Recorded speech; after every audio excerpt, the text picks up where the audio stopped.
Muy bien, 5 de la tarde con 20 minutos. Estamos en hora cero a través de los 99.1 de la FM y estamos también en nuestra plataforma de Facebook de Radio La Grande. Voy a exteriores, me voy hasta la capital de la República. Estoy con el doctor Miguel Bueno Olazábal. Él es candidato a senador nacional con el número 9 por Libertad Popular.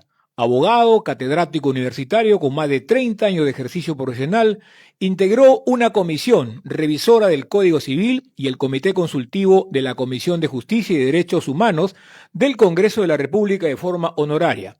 Miembro también del Instituto del Ciudadano, fue gerente corporativo por más de 25 años en el sistema financiero y es actual candidato al Senado por Libertad Popular, que lleva como presidente a Rafael Belaúnde. Sí, seguramente muchos de ustedes me dirán es un desconocido, y eso es lo que vale, porque aquí le estamos dando acceso a la gente que ustedes no conocen, porque ya el menú para estas elecciones nos trae una serie de platos que ya hemos saboreado y que nos han hecho mal digestivamente.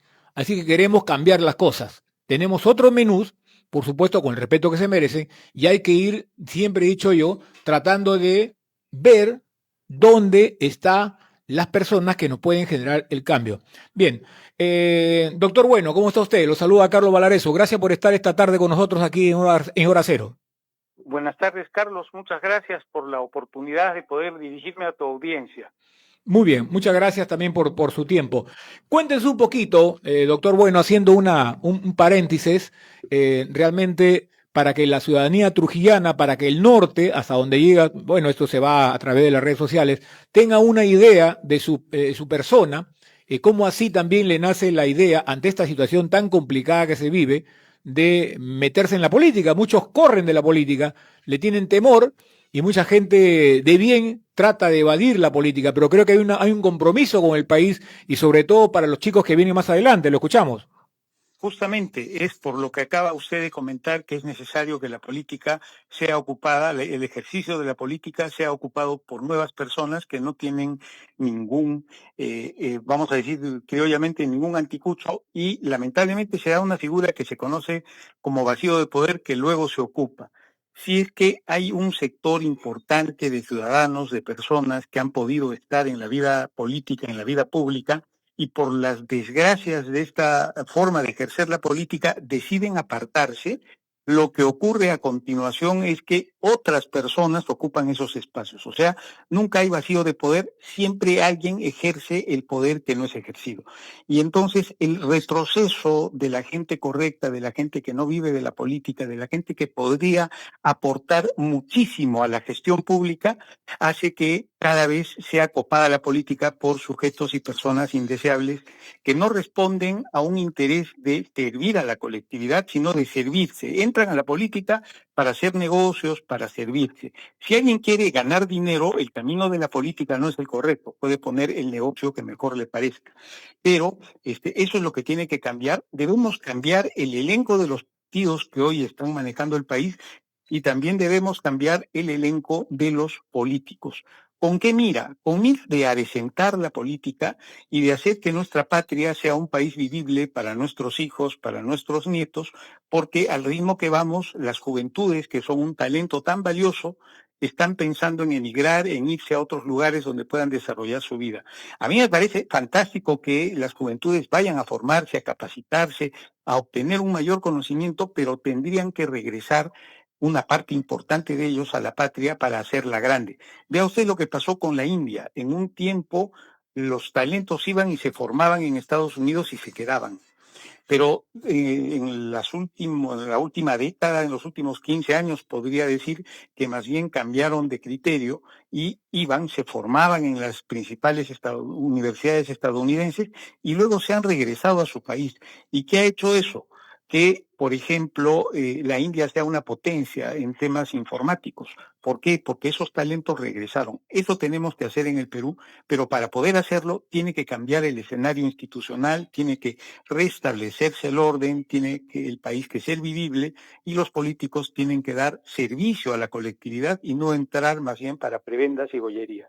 Ujú. Doctor, durante muchos años, durante los antiguos gobiernos teníamos la Cámara de Senadores, que era la Cámara reflexiva, era el colador por el cual no podían pasar algunos proyectos de diputados.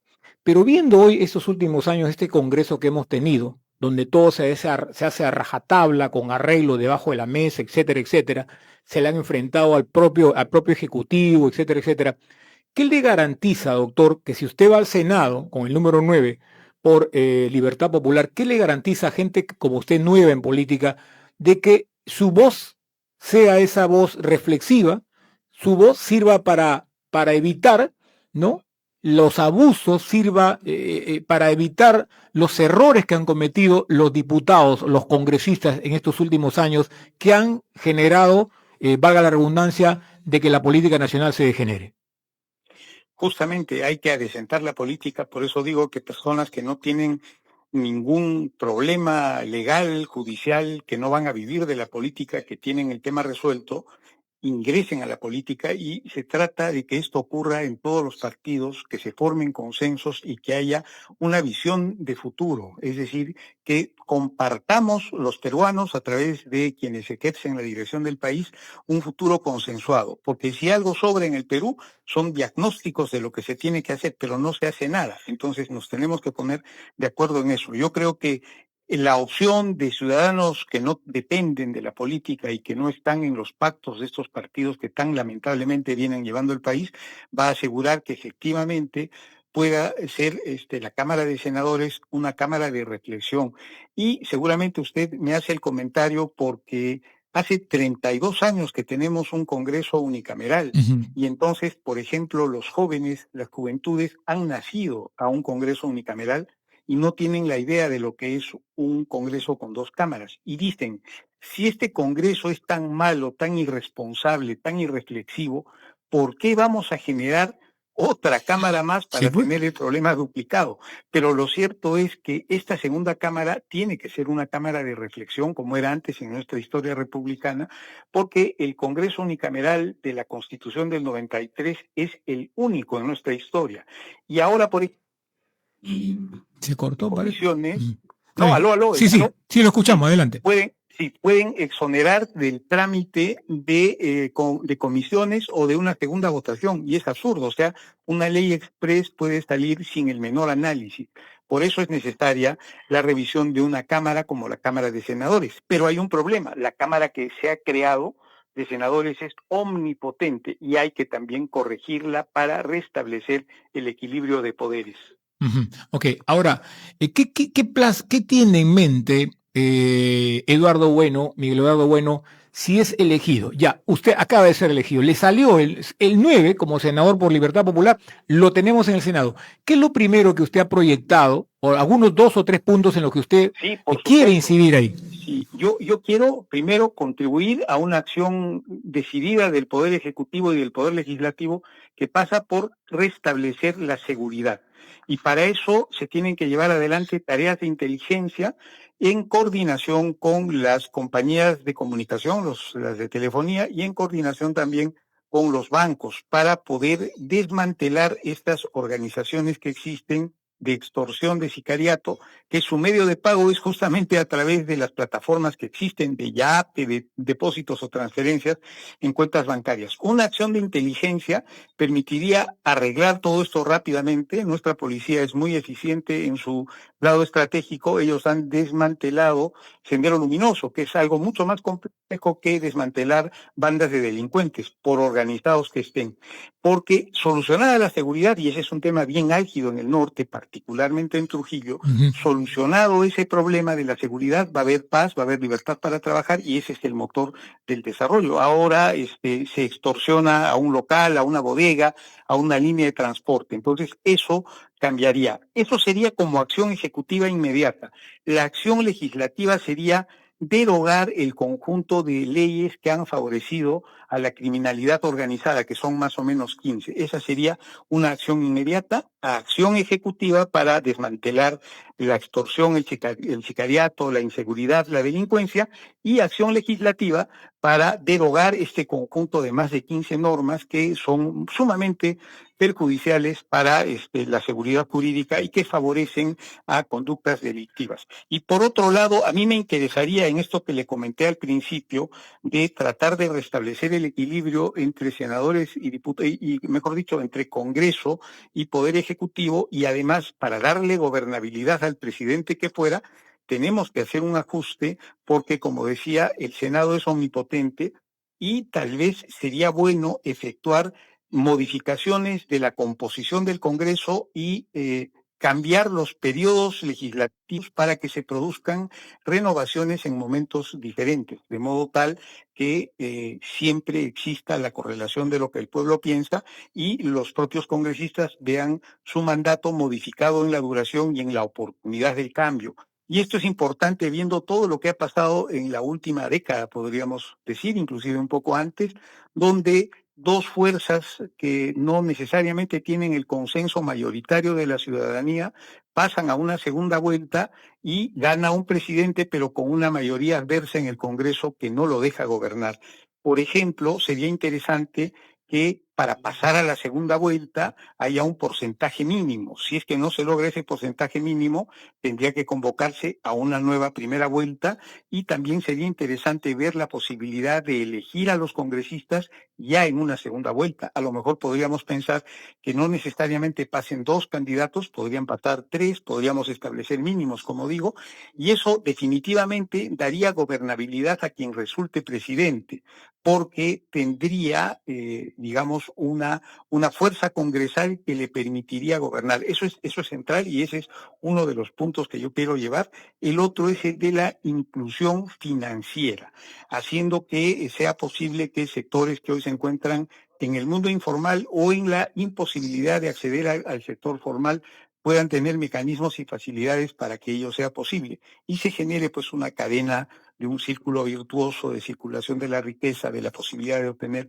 capital de trabajo para realizar actividades, ¿no? Esto no lo han pensado en ningún momento para las personas naturales o las microempresas, porque, por ejemplo, en el momento de la crisis que generó la necesidad de establecer el programa Reactiva, que fue para empresas, no se pensó en personas naturales que pudieron haber sido muy buenos pagadores, pero que no tuvieron su cadena de pago continuación porque, por ejemplo, perdieron el trabajo y siendo buenos, queriendo pagar, no pudieron pagar. Entonces, hay que establecer mecanismos para facilitar el acceso, la inclusión a todos estos sectores, básicamente de personas naturales, me refiero a familias y de pequeñas y microempresas. Okay. Esos serían centralmente los puntos que yo quisiera llevar adelante. Ok, no es la primera ni la última, así que lo vamos a tener siempre para conversar, porque siempre queda algo sobre la mesa. Para terminar, Rafael Belaúnde. ¿Por qué Rafael Belaúnde la gente tendría que votar para presidente? ¿Qué es su líder? Un poco de detallenos usted a Rafael Belaúnde para quienes no conocen. Bueno,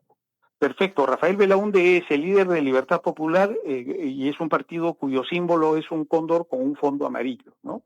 Rafael Belaúnde se ha hecho solo, es un hombre que tiene, digamos, una herencia de honor de su abuelo Fernando Belaúnde, pero él no ha recibido un cobre partido por la mitad por herencia y su emprendimiento ha sido producto de su esfuerzo y de su talento. Ustedes pueden ver los muchísimos videos que existen. Él es probablemente, si ustedes hacen una comparación con los demás candidatos presidenciales, uno de los pocos que tiene una visión de país, una visión de estadista, que tiene el conocimiento y el liderazgo para poder dirigir el país. Tiene un conocimiento pormenorizado de los problemas y de las necesidades que existen a lo largo y ancho del territorio nacional. Él pretende ejercer una forma nueva de política y para eso ha convocado a un conjunto de personas que no tenemos ninguna participación anterior y tenemos la transparencia y la claridad, el conocimiento técnico y las ganas de construir patria. Ok. Doctor Miguel Eduardo Bueno Olazábal, ha sido un placer tenerlo por primera vez aquí en el programa, con el número 9 para el Senado Nacional por Libertad Popular, y le deseamos muchísima suerte. Estaremos en contacto. Muy amable por haber estado esta tarde en el programa. Muchas gracias, Carlos, por la oportunidad de dirigirme a tu audiencia. Recibe un cordial saludo. Bueno, se viene al norte también, tengo Sí, conocimiento, ¿no? en breve estoy por allá, ya podré tener la oportunidad de saludarlo personalmente. Ok, muy bien, muchas gracias, muy amable. 5 de la Muchas tarde, gracias. 5